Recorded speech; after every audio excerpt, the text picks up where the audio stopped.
Assalamualaikum warahmatullahi wabarakatuh. Di sini saya Imam Syaroni dari program studi PGMI semester 4.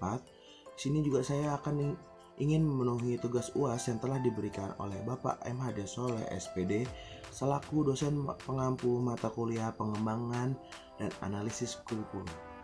Beliau juga telah memberikan tugas kepada kita, yaitu tentang analisis kurikulum di masa pandemi COVID-19 ini. Langsung saja masuk ke pembahasan. Yang pertama ada kurikulum 2013 dinilai kurang memadai jika dijadikan sebagai acuan pada masa pandemi COVID-19 ini. Dan pelaksanaan sistem pembelajaran jarak jauh selama ini dinilai kurang optimal dari segi pembelajaran dan penjalanannya. Solusinya, pada saat ini sekolah memerlukan kurikulum yang lebih sederhana, membumi dan sesuai kebutuhan siswa, guru, dan orang tua. Materi kurikulum saat ini dirasa terlalu padat sehingga membutuhkan kurikulum yang baru yang lebih praktis, aplikatif, dan rasional. Membuat model kurikulum yang tadinya padat, konten menjadi literasi dan numerasi. Jika pemerintah memutuskan melanjutkan pembelajaran jarak jauh atau yang disingkat dengan PJJ, sebaiknya perlu disusun pengajaran dengan para guru yang tidak membebani siswa dan orang tua, yang membantu anaknya belajar dari rumah. Dan jam sekolah dan jam ujian atau ulangan lebih dibikin fleksibel, serta model soal dibuat lebih gampang atau lebih luas untuk memudahkan anak mengerjakannya. Dan selagi pula itu, di Indonesia ini pembelajaran jarak jauh sangatlah kurang dari segi keberadaannya, yaitu listrik, alat komunikasi, internet, dan sistem pembelajaran daring yang belum merata di seluruh Indonesia ini. Coba sekarang kita lihat di Indonesia ini banyak loh. Ada yang sudah bisa menggunakan internet, ada juga yang tidak bisa karena di pelosok-pelosok sana, di pulau-pulau terpencil banyak warga Indonesia juga yang sangat kesulitan hingga harus menyeberangi sungai atau harus pindah ke rumah warga atau tetangga atau meminta jaringan internet untuk melakukan pembelajaran jarak jauh. Dan beberapa orang tua masih kesulitan untuk beradaptasi dengan sistem pendidikan saat ini. Ya, karena orang tua pun juga ikut, ada yang bekerja dari rumah, ada yang membutuhkan HP-nya atau laptopnya, karena orang tua juga harus mengimbangi pembelajaran anak di sekolah dan pekerjaan orang tua. Selanjutnya, kecenderungan anak tidak dapat diporsi pendidikan secara utuh. Ya, benar sekali. Karena anak pembelajaran dari rumah. Biasanya kita ketemu dengan tatap muka, bercanda dengan teman, atau pembelajaran secara langsung. Mungkin anak itu lebih mengerti dibandingkan dengan pembelajaran jarak jauh. Karena anak hanya saja melihat melalui via video.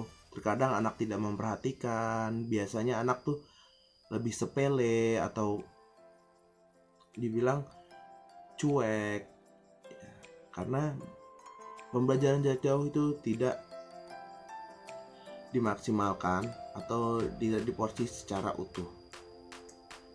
Dan bagaimana penjalanannya? Kementerian Pendidikan dan Kebudayaan mengeluarkan kebijakan untuk lebih memilih dan memilah kompetensi dasar mana saja yang penting untuk diberikan kepada siswa, membuat sistem serta materi pembelajaran yang mudah dipahami serta mudah diterapkan dalam kehidupan sehari-hari agar siswa dapat lebih mengerti dalam pembelajaran.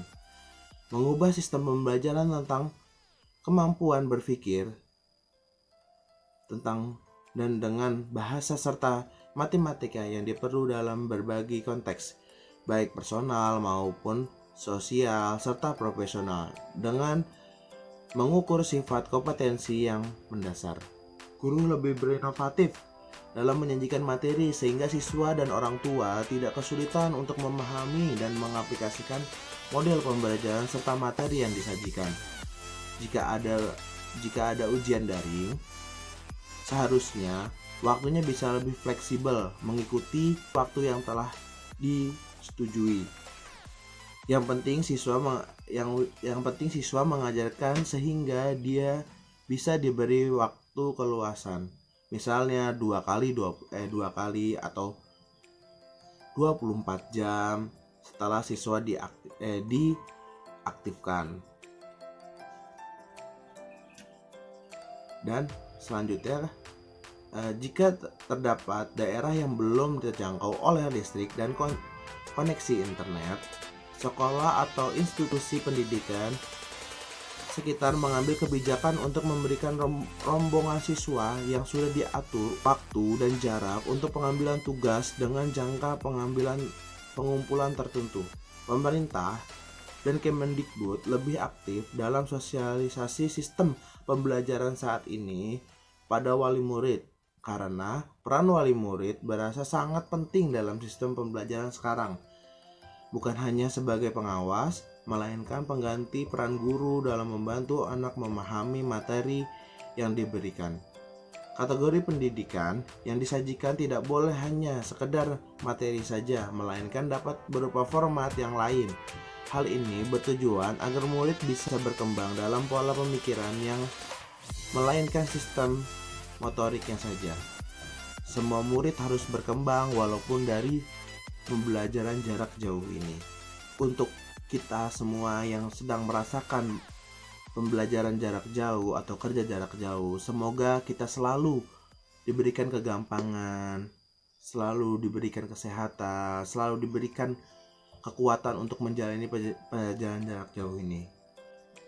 Dan doa kita untuk bangsa ini, untuk negeri ini, semoga wabah virus corona ini bisa menghilang. Semoga kita bisa kembali ke dunia pendidikan kita yang sebenarnya, dan kita bisa meminta utuh pelajaran yang diberikan oleh guru, dan kita juga bisa meminta pelajaran-pelajaran yang kita inginkan. Jika ada yang salah, mohon maaf. Kurang lebihnya, wabillahi taufiq wal hidayah. Wassalamualaikum warahmatullahi wabarakatuh.